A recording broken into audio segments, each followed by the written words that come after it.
आवाज जब पैदा हुई तो आवाज को पैदा करने के लिए भगवान ने पानी की बूंद को धरती पर गिराया। तद्ध्वनि नाम योग जल श्रुति मंधौ मंधौ तदम प्रभा।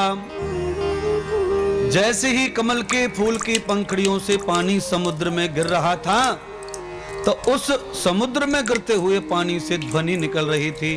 क्या ध्वनि निकल रही थी आप ही बताओ। छत पे बरसात का पानी चूह जाता है तो बाद में धीरे धीरे पानी सील कर टपकता है तो आवाज करता है, टप टप टप की आवाज करता है।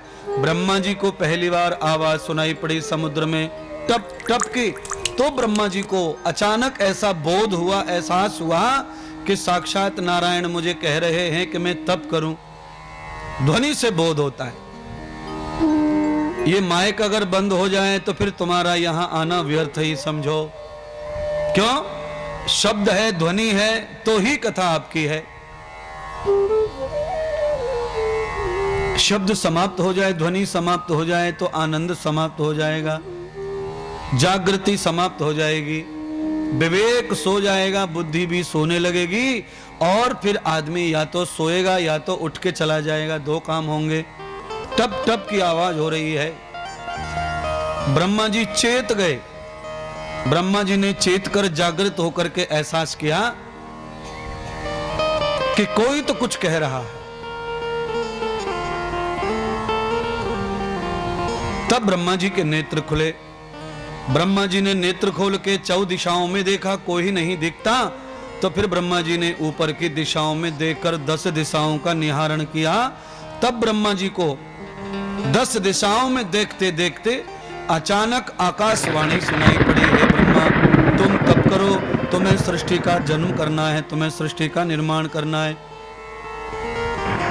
ब्रह्मा जी ने भगवान की आकाशवाणी को गुरु आज्ञा मान करके तपस्या प्रारंभ कर दी।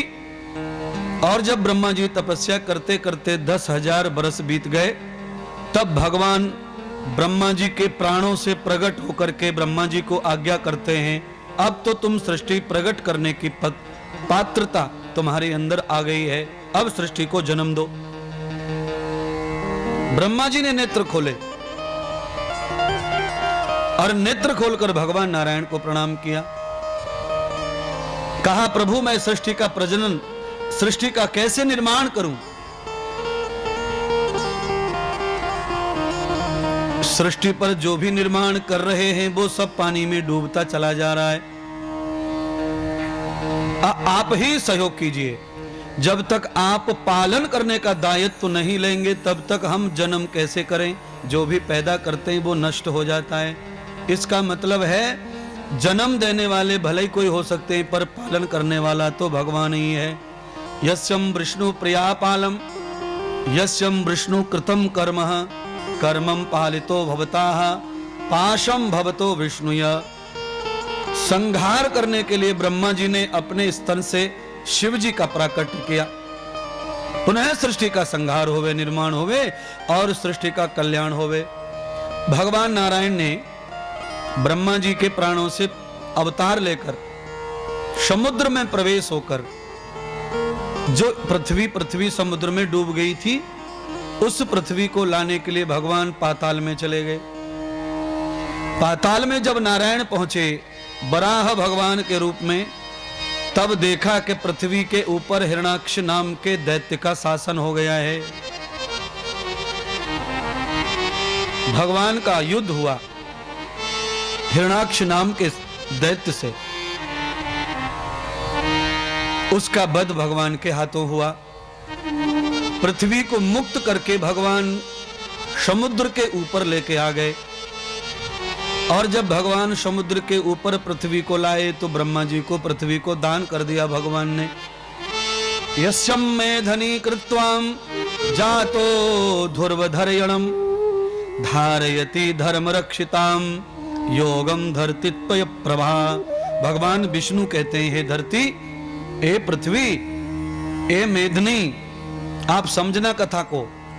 भगवान पृथ्वी को जब धरती को पाताल से लाए तब उसका केवल एक ही नाम था, मेधनी, सबको धारण करने वाली। फिर भगवान ने ब्रह्मा जी को जब धरती दी तो भगवान विष्णु को पता था कि धरती पर बहुत पाप होने वाला है और धरती को बहुत ज्यादा धैर्य और संतोष की जरूरत है। तो भगवान नारायण ने अपना धैर्य गुण जो है पृथ्वी को दान कर दिया। तब फिर मेदिनी का नाम भगवान ने धरती रखा, सबको धारण करने वाली, सबको सहन करने वाली।